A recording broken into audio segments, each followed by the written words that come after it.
Hey family, it's me again. I'm back sitting down. Um so yeah, let's I think I'm gonna go matrilineal first. I kind of see where I am before I get into my mother's. Uh, yeah, yeah, I'm gonna have to go through the grandfathers to let you kind of clarify which grandfather. But yeah. So mom was born in St. Louis.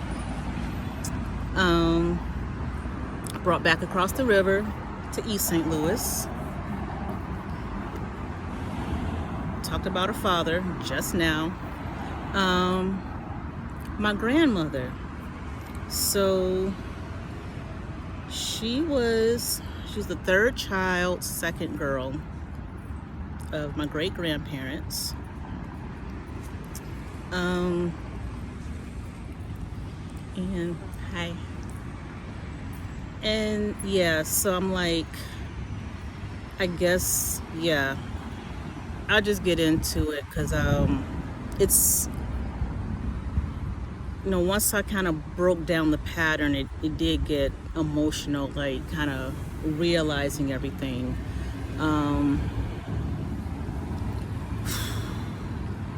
So my mom, my maternal grandmother, had a nervous breakdown when my mother was 7. So even though my grandmother was the last grandparent that I lost, I think I was 25 when I buried my grandmother. I was 13, hadn't yet turned 14. I was still 13 when my father's father died. So yeah, she's the longest living grandmother, but because of the cognitive loss, she was physically there, but not like, people talk about their grandparents and it's like, yeah, my grandmother, and she took me here and took me there and bought me this and I spent the night at her house. I never had that. I never had that narrative. So my mother didn't really, she had her mother, but she didn't. So my aunts, my mother's older and younger sister, because they had never gotten married, and so they took on the responsibility of raising my mother and her 2 younger sisters. Now for whatever reason, because there were 2 younger sisters, well, maybe because of the age difference, because my mother was like, about 6 or 7 years older than my auntie Marcy, who was, 7 years, because my auntie Marcy was born February of 39. My mom was born June 5th of 32. So I think my grandmother birthed Auntie Marcy before the nervous breakdown, and I know Aunt Karen would have been after. Don't ask me how that happened, but that's how it happened. So yeah, my mom had her mother, but didn't. My mother's maternal grandmother, she was a young mom, but a lot of parents became parents young. My great grandfather was a young dad. I think she was 14 or 15 when she had Uncle Lawrence. And then every 2 or 3 years, Aunt Mabel, my grandmother, Auntie Lodi. When I found the death record, because I think, my mom would always, say things, she would talk about her family, our family, my family. She would always talk about it. And until I started like writing it down, I think I printed out, like when I first started. I'm gonna do a video about how I started. But I grew up hearing all these names. Mama Susie, Papa Louis, Grandpa Willie, Grandma. Like, there were all these names. But I never put together who was who until I printed out, like, fill in your own family tree. And I started writing down who gave birth to who was whose parent. How was this grandmother and this grandmother and this grandmother like my great grandmothers? So if you haven't done that, do that. Just so you can know, kind of like when I talked about my Aunt Clara and nobody said she was Papa Austin's sister. That would have been some really important stuff to know, because if I had known, I could have asked her, what was my great grandfather like? Do you have pictures of him? But nobody said anything. She was just Aunt Clara. Well, how is she my aunt? Like, nobody said anything. So if you've got all these names and people and auntie and auntie and auntie and auntie, well, how are they your auntie? Because, like, sometimes your friend's best friend, your parents' best friends are your auntie, and they're like, well, that's not a blood auntie. They might treat you better than your blood, but, you still need to know your blood. So I would always hear about Grandma Maddie. It's like, okay. And then it's like, what happens? Like, well, she died. Well, what happened when she died? Then that was when your grandmother and your aunts were raised. So, all right, I'm sorry. So my great grandmother, my mom's maternal grandmother, she died. She was 23.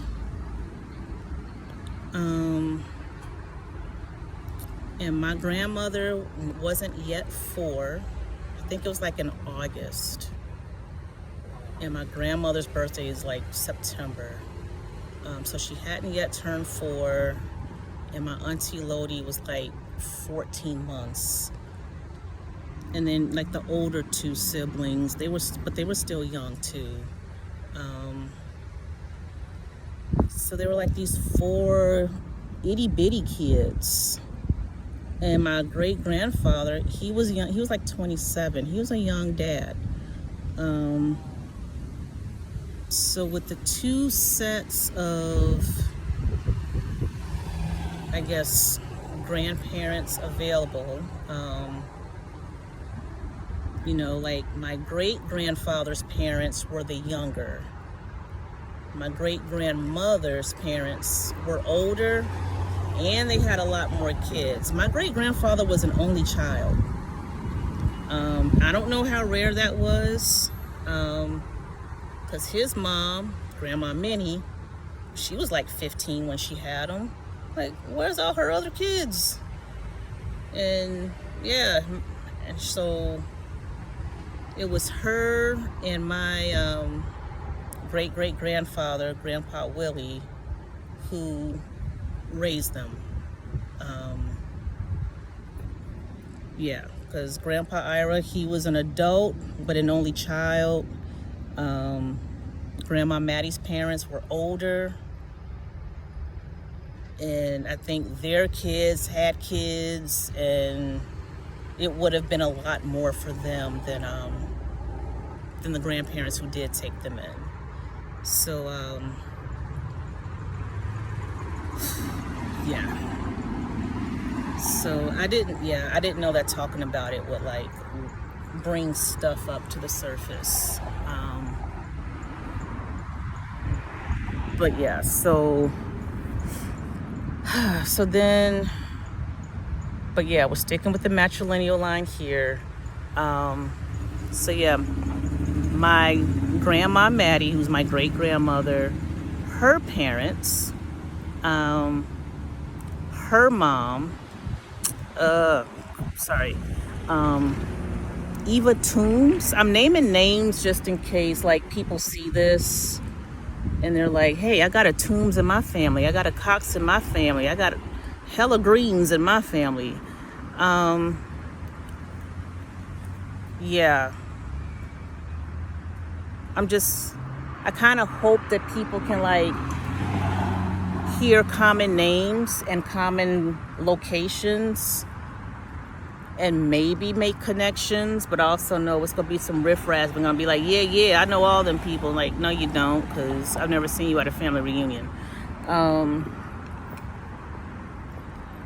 Yeah, so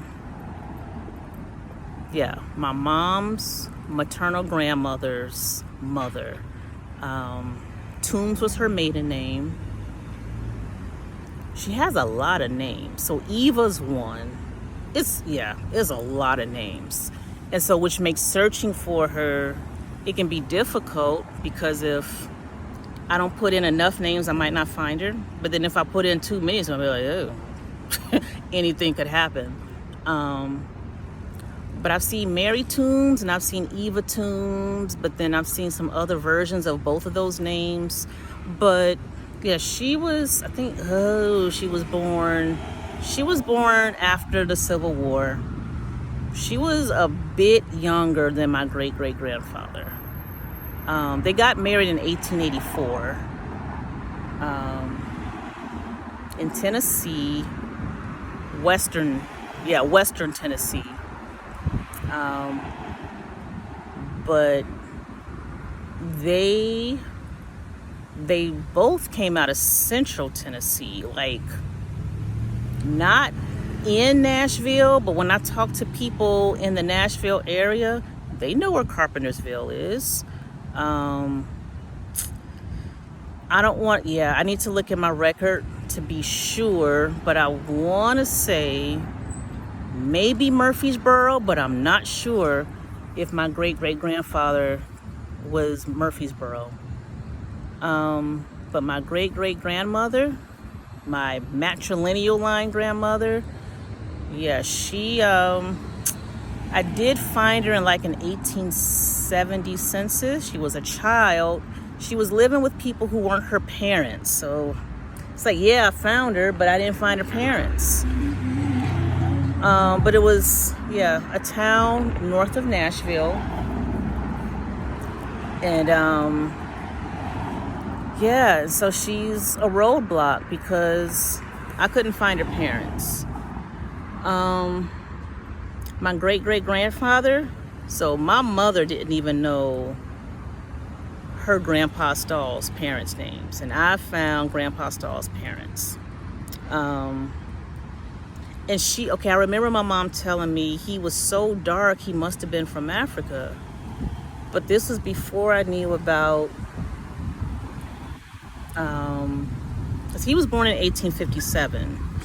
So she assumes that he was enslaved because it was Tennessee in 1857.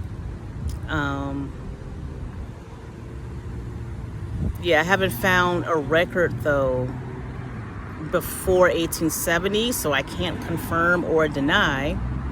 But what I did find for him in 1870, and he's in a lot. I'm very grateful that Grandpa Stahl's, he's got a lot of census records, and they have a lot of information, including him in 1870. I think he was like 13. He's the oldest. He's the firstborn son.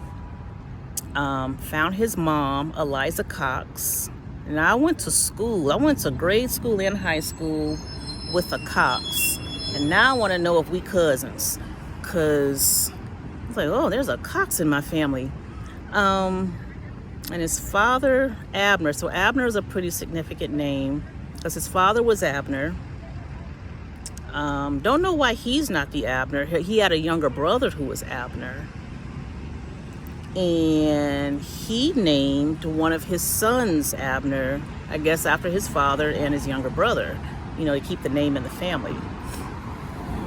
But yeah, I was like, Ma, I found Isaac Taylor Stahl's parents. And she was floored, like, yeah. So my third great grandmother, Eliza Cox, so from what I found, she's the oldest. So I can go back more generations on Grandpa Willie's side, but Eliza Cox is, so far she's the oldest birth date. She was born in 1829 in Tennessee. So if there's a slave ship involved,